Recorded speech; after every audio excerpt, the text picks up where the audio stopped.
अस्सलामु अलैकुम वरहमतुल्लाहि वबरकातुहू। मुअज़्ज़ज़ नाज़रीन किराम, एक भाई ने सवाल किया है कि अच्छे रिश्ते की पहचान कैसे की जाए। मुअज़्ज़ज़ नाज़रीन किराम, अब इस मुआशरे के अंदर दो चीज़ों पे एतबार किया जाता है कि उसका हसब देखा जाता है, उसका नसब और माल की जानिब ज्यादा तवज्जो की जाती है। लेकिन हमने सबसे पहले समझना यह है कि रिश्ते को निभाने के लिए सबसे पहले ज्यादा कौन सी बातों का ख्याल रखा जाए। हुजूर अलैहिस्सलातु वस्सलाम की सबसे पहली हदीस आपको अर्ज करता हूं, जो बुखारी शरीफ के अंदर रिवायत है। सरकार ने इरशाद फरमाया कि तुम औरत से चार चीजों की बुनियाद पर रिश्ता करो।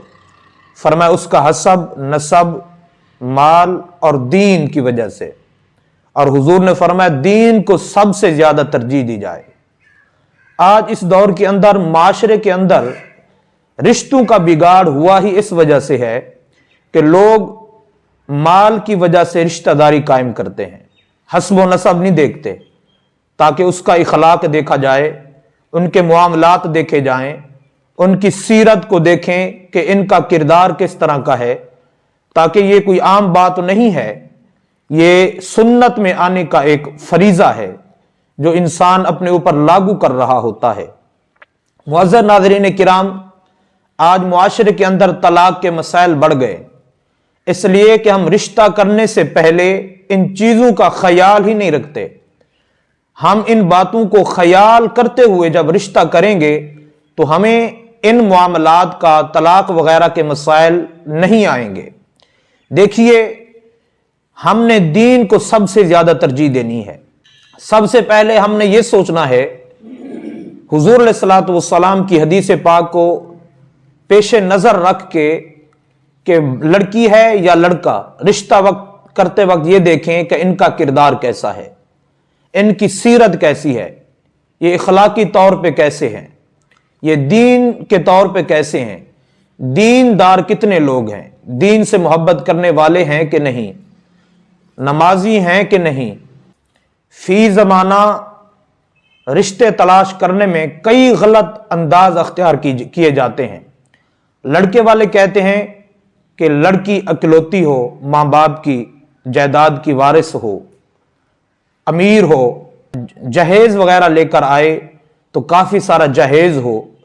और लड़की वाले ये सोचते हैं कि लड़का पढ़ा लिखा हो, कोई नौकरी करता हो, बाप का अकलौता हो, और इसके अलावा काफी सारे मसाइल हैं। इन मसाइल को हल करने के लिए हमने सबसे पहले सोचना है कि ये किरदार के लेवल पे कैसे हैं, इखलाक के लेवल पर कैसे हैं। हुजूर अलैहिस्सलातु वस्सलाम ने इरशाद फरमाया, कोई ऐसा शख्स तुम्हारे पास निकाह का पैगाम भेजे जिसके दीन और इखलाक से तुम राजी हो, तो बस तुम उनसे रिश्ता कर लो। अगर तुम उनसे राजी नहीं होगे तो जमीन में फितना और फसाद अजीम होगा। घर को कामयाब करने के लिए रिश्ता करते वक्त काफी चीजें ऐसी हैं जिनसे एहतियात रखा जाए। देखें, रिश्ता करते वक्त हम सिर्फ उनके माल की जानिब देख रहे होते हैं और मसाइल को हम नहीं समझते कि घर के मसाइल कैसे हैं, घर के अंदर कोई झगड़े फसाद तो नहीं है, या किसी लालच की बिना पे तो नहीं ये रिश्ता किया जा रहा। मुअज़्ज़ज़ नाज़रीन किराम, इन मसाइल को हमने खुद हल करना है। हम जब किसी लड़की का रिश्ता किसी घर में लेकर जाते हैं तो फकत इस बिना पे कि ये मालदार है, हमने ये नहीं सोचना। हमने सबसे पहले दीन को तरजीह देनी है कि दीन के अंदर रिश्ता करने का तरीका क्या है। दीन के अंदर रिश्ता करने का सही तरीका यह है, हुजूर ने फरमाया कि उसका माल, हस्ब व नसब और सबसे ज्यादा उसके दीन को तरजीह दी जाए। जब दीन को तरजीह देंगे तो हमारे मसाइल हल हो जाएंगे, बल्कि हमारा नजरिया दीन की जानिब रगबत रखता हो। जब दीन की जानिब हमारी रगबती होगी तो हमारे रिश्ता करने के मसाइल आसान हो जाएंगे।